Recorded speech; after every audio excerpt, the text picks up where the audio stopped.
Well, hello everybody, and welcome back to the channel. Well, today's topic is going to be one of those topics that doesn't seem to be very popular on this channel, and I can understand why. But we're talking about the very arcane, obtuse subject matter of the Soroban, the Japanese abacus, basically the abacus in general. I have an example of a 1-4 Japanese Soroban abacus here with me, and I have a fairly large collection of these. So I have a whole playlist down below talking about the abacus if you're interested more in it. But today's topic is about the way in which we enter numbers in the 1-4 abacus. And, these have been used for hundreds of years, and not only in Japan and China, but going all the way back into the Roman Empire, they had their version of a 1-4 abacus. It was clay beads on a tablet with little grooves, and they got their idea from the abacus from the Greeks. So it goes back thousands of years. But I've been playing around with the abacus, and I come up with this interesting idea that there's an alternative way. There's at least one. There's probably a lot more than one. There's an alternative way to enter numbers in the abacus. And I want to talk about that and see if there's any advantage to it or if it's just a curiosity. So we're going to first talk about how does the abacus work using the conventional rules, and then we're going to talk about how this new idea works. So stay tuned. I'm not going to cover completely about how to use the abacus for addition, but I'm going to do an overview now of the basic way that the traditional abacus is used in addition, using the simplest addition problems. We'll start with how numbers are entered. We'll use this middle rod here. So numbers are entered based on the fact that the bottom 4 beads on each row represent one of that unit if they're pushed up toward the bar. So 1, 2, 3, 4, for instance. And the single bead above the bar, when it's pushed toward the bar, represents 5. So you could represent all the numbers from 0 through 9 as 0, 1, 2, 3, 4, 5, 6, 7, 8, 9. And 10 would be that, using the next row to the left for the single 10 bead. So when we consider the addition of single-digit numbers, there are 4 different varieties of operations that you can have. The first variety is the simplest type, which is direct number entry. For instance, 1 plus 3, direct number entry, we have 4, or something like 6 plus 2, being 8, for instance, 1 plus 7, there you go, there's 8. Those are the simplest types of operations in the standard abacus method. Okay, the next more complicated method of number entry are what's called 5's complements. So a 5's complement will be, for instance, if we start with 3 and we want to add 4. Well, we don't have 4 additional 1 beads to add. So what we have to do is we have to subtract the 5 complement of the number we're trying to add. So we're trying to add 4, and the 5 complement of 4 is 1. So we're going to actually subtract the 1 and add the 5 instead, the answer being 7. And the way this problem is usually carried out, you can think of it as adding 4, you go and do it in one swift motion like that. That's an example of a 5's complement problem. Then we have 10's complement problems. So, for example, 7 plus 4. So I don't have an additional 4 on that rod, so I'm going to have to subtract the 10's complement of 4, which is 6. So I take away the 6, the 5 and the 1, and I add the 10 on the next rod to the left. The answer is 11. So there are a number of operations that involve the simplest form of addition, no complications. There are other operations that you have to do a 5's complement to do.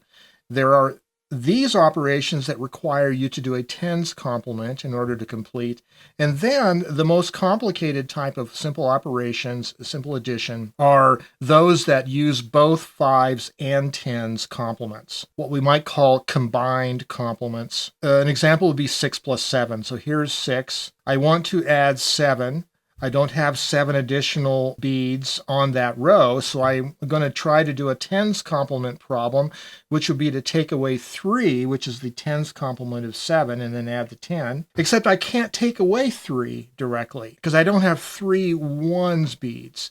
So I have to do this 5's complement subtraction problem in the middle of the tens complement problem. So I'm wanting to subtract 3 from this column. I'm going to add the 5's complement and subtract the 5 instead. So the 5's complement of 3 is 2. I take away the 5. So that way I have subtracted the 3, and then I add the 10 to complete the tens complement. Answer is 13. Now the easier way to think of this problem when we have these combined 5's and 10's complements problems is when I want to add 7 here is to think of it as pushing 7 up. 7 is composed of 2 and 5. And so if I just push those up and then do the 10's complement, it results in the same thing, but the mental process of what you have to think about is much, much simpler. So that's how you do a combined 5's and 10's complement problem. And there are a number of operations in the abacus that also use these operations. So now that we've seen how the traditional 1-4 Japanese Soroban abacus is used for number entry and simple addition, let's look at this alternative idea that I come up with on how to enter numbers into the Soroban. So in this alternative way of using the abacus, I have come up with this idea that instead of the bottom 4 beads on each row representing 1 each when you push them toward the bar, they each represent 2. So 2, 4, 6, 8. And then the top bead, instead of representing 5 when you push it down, it represents 1, like that. So you could think of it as you can count by even numbers by moving the bottom beads up, and then when you want to make an odd number, you put the single 1 bead into it. So for instance, 1, 2, 3, 4, 5, 6, 7, 8, and 9. That's how you would count on the abacus using this new technique or different technique that I came up with. So let's see how this works in actual addition. Let's start with like 1 plus 2, a very simple problem. So here's the 1. Now to add 2, it's just like that. And it's a simple addition problem, no complements required. Answer is 3. So now let's look at like 1 plus 3. So here's 1, and here is the first kind of complement you're going to have. This is like a 5's complement. I'm going to add 3, except I only have even numbered beads. So what I'm going to do is I'm going to add 4 and take away the 1 bead. Answer is 4. So we start to see this rule in place that if you start with an odd number like 1 and you're adding an even, like 1, and you're adding an even number to it, it is a simple addition problem. You start with 1, you can either add 2, 4, 6, or 8. It's a very basic, simple problem. If you are starting with an even number, let's say 2, and you're adding another even number to it, like you want to add 2 or 4 or 6, it's also a basic, simple problem. If you have an even number, let's say 4, and you want to add an odd number to it, like let's say we want to add 3 to it, then it's also a very simple problem, just pinching together the 2 and the 1. Where you have complements involved is, for instance, let's say 1 plus 5. So I don't have another odd bead, so I'm going to have to add 6 and take away 1. It's basically like a 5's complement problem. Or 1 plus 7. It's a 5's complements problem. Now, we also have 10's complements problems with this new number entry system. So I'll give you an example. Let's say starting with 2, and we're going to add 8 to it, okay? So I don't have 8 left on this rod. I have 6 plus 1 is 7. So I'm going to do a simple 10's complement problem. I'm going to add a 10 and take away 2. 2 plus 8 is 10. Pretty simple, straightforward problem. Let's look at another example like 3 plus 8. So here is our 3. We want to add 8 to it. I don't have 8 left, so I'm going to do a 10 minus 2, and the answer is 11. Or a problem such as 7 plus 6, okay? 7 plus 6, I don't have 6 left here. I have to do a tens complement. So I'm going to do the 10, and I'm going to take away the tens complement of 6, which is 4. And the net result is 13. Pretty straightforward. So tens complements and fives complements are also necessary for this new number entry system. So we saw in the conventional Soroban technique, we have these combined complementary problems involving both fives and tens complements in the same operation. We have those as well in this new number entry system. The one example we'll start with is the same problem that we had in the conventional method, which was 6 plus 7. In this case, we're going to enter 6 this way. So now I want to add 7. I only have 3 left on that rod, so I can't directly enter it. I'm going to have to do a tens complement problem. However, I need to subtract the tens complement of 7 from this rod, which is 3. But I don't have an odd bead set, so I can only subtract the 4 instead and add back a 1, and then add my 10. So I had to do a fives complement problem in the middle of the tens complement problem to finish it, and the answer is 13. A 10 and a 3 right here.